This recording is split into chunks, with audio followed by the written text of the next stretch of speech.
کوئی مصیبت نازل نہیں ہوتی مگر اللہ کے حکم سے، اور جو شخص اللہ پر ایمان لاتا ہے وہ اس کے دل کو ہدایت دیتا ہے،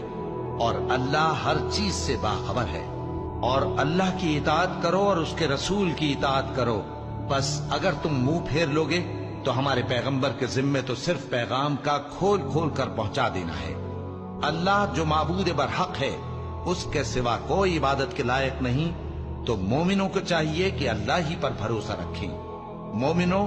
تمہاری بیویوں اور اولاد میں سے بعض تمہارے دشمن بھی ہیں، سو ان سے بچتے رہو،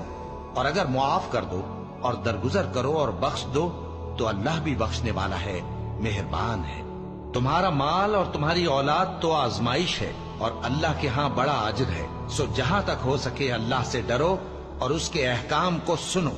اور اس کے فرمانبردار رہو اور اس کی راہ میں خرچ کرو، یہ تمہارے